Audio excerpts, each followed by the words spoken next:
Hai semuanya, kembali lagi kita di video kali ini. Untuk pada kesempatan kali ini, saya akan membahas sebuah topik ya, yang tentunya tidak luput dari pemeliharaan kura-kura sulcata kita. Dimana untuk kali ini saya akan lanjut membahas tentang penyakit pada kura-kura sulcata. Nah, seperti apakah penyakit yang akan saya bahas? Seperti ini.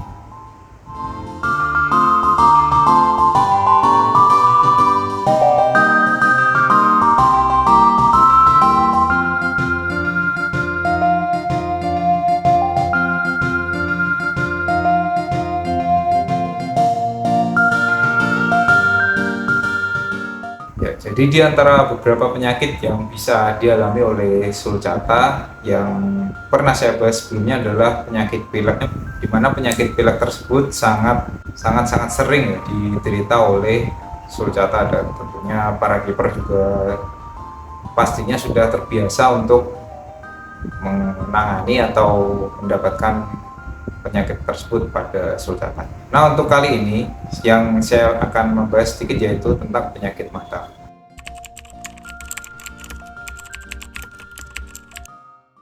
Dimana saya akan bercerita sebelumnya, saya pernah mengalami untuk kasus seperti ini yaitu sekitar bulan Maret dan April ya, antara 2 bulan itu ya. Jadi ketika itu saya membeli sulcata yang baru dan pembelinya sistemnya online, jadi kita tidak mengetahui ya untuk asal usul lingkungan dan bagaimana untuk kipernya merawat baby tersebut.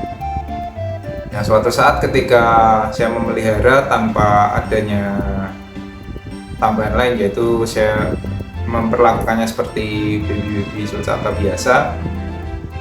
Nah, tiba-tiba sulcata saya itu mengalami lemas. Nah, apa yang menyebabkan awalnya memang belum tahu, karena lemas ini adalah akibat jika sulcata itu terkena sebuah penyakit.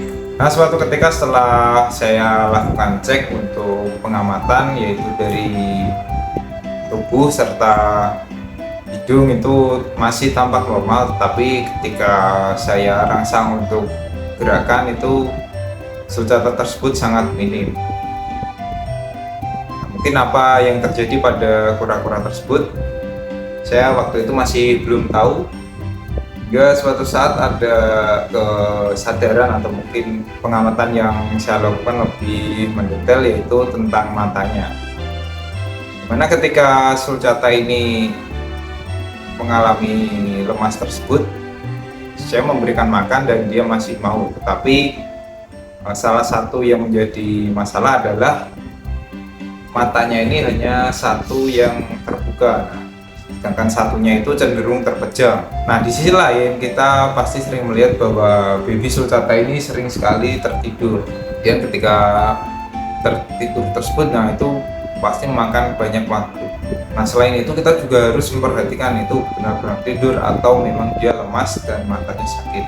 Mungkin saya akan ada sedikit contoh untuk baby sulcata, dimana ini matanya besar sebelah.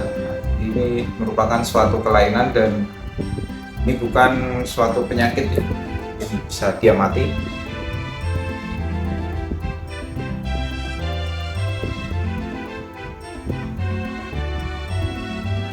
Nah, ini untuk matanya. Jadi ini untuk matanya, dia terlihat besar sebelah dan agak sipit.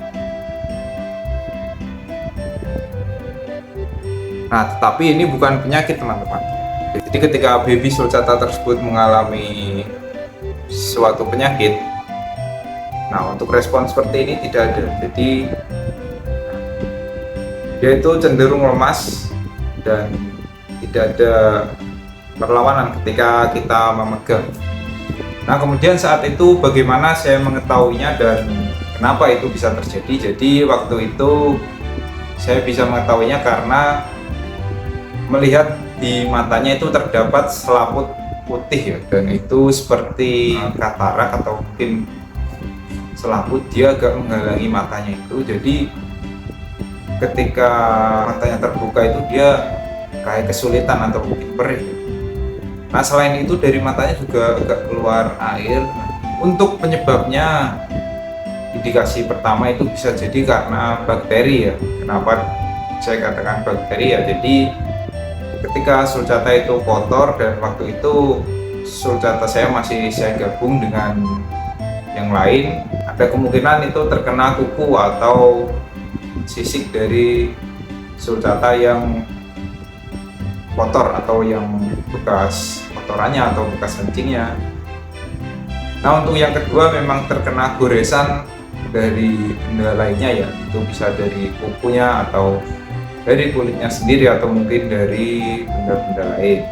Selain itu jadi yang ketiga adalah saya sering mengajak sulcata ini untuk pergian dan dia saya gabung dengan sulcata yang lain. Nah mungkin ada indikasi dia tertimpa atau tergencet dengan sulcata lainnya dan itu bisa menimbulkan sakit mata yang dialami pada sulcata saya.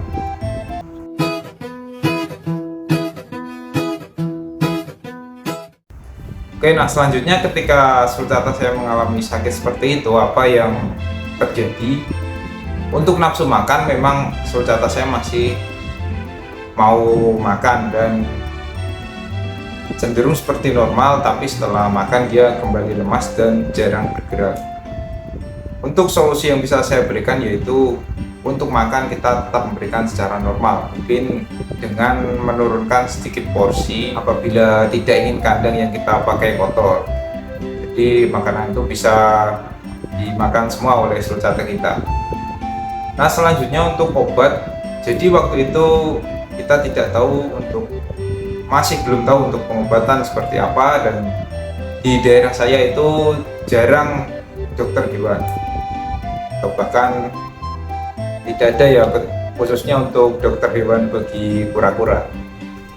Nah jadi waktu itu kebersihan tetap kita perhatikan dengan cara merendam dan melakukan pembersihan pada sulcata tersebut. Nah kemudian setelah 3 hari lemas, saya putuskan untuk membeli obat mata dari tempat penjual obat untuk hewan pastinya. Nah kemudian untuk obat mata tersebut saya gunakan sehari 2 kali untuk pengobatan awal, yaitu pagi dan malam sebelum saya beristirahat. Nah setelah 2 hari saya melakukan pengobatan tersebut, nah, akhirnya sulcata saya untuk matanya bisa kembali melek dan bisa kembali terbuka lebar. Nah meskipun bisa terbuka lebar, untuk tingkah laku atau perilakunya belum terlalu kembali ke awalnya ya, jadi masih agak lemas itu. Jadi untuk makan kita lakukan secara normal masih, tetapi tidak untuk force feed atau penyuapan secara paksa. Nah selanjutnya yang muncul pertanyaan adalah apakah penyakit ini menular? Nah ketika sakit itu sulcata saya tidak mencampur dengan sulcata saya yang lainnya. Jadi saya tetap mencampur dengan sulcata saya dan yang lainnya karena memang penyakit itu tidak berpotensi untuk menular. Karena ada indikasi penyakit itu karena luka atau goresan juga. Nah ternyata benar kawan-kawan, itu tidak menular dan sulcata saya yang lainnya juga masih normal-normal saja. Nah mungkin untuk kalian semua yang punya pengalaman mungkin bisa tulis di kolom komentar atau mungkin ada pertanyaan. Selanjutnya mungkin saya akan melakukan insentif untuk pengamatan ya untuk sulcata saya, karena memang sudah waktunya, dan gimana saya akan melakukan penimbangan dan pengamatan terhadap tubuh-tubuhnya. Dan tentunya untuk penyakit pada sulcata sendiri ini sangat sering dialami, khususnya musim hujan ya, ini sangat rawan karena memang pada dasarnya sulcata ini adalah hewan gurun ya, yang suka iklim kering.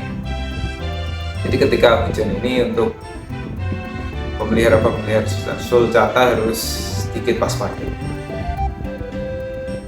Nah, mungkin untuk tips yang bisa saya berikan, yang pertama tetap menjaga kebersihan bagi kandang, bagi kura-kura, dan bagi diri kita semua.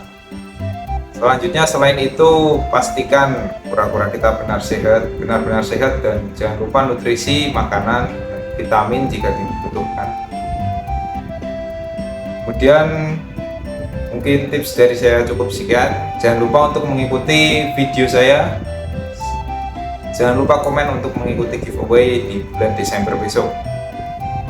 Nah, mungkin apabila ada kritik, saran, atau mungkin pertanyaan, silahkan tulis di kolom komentar.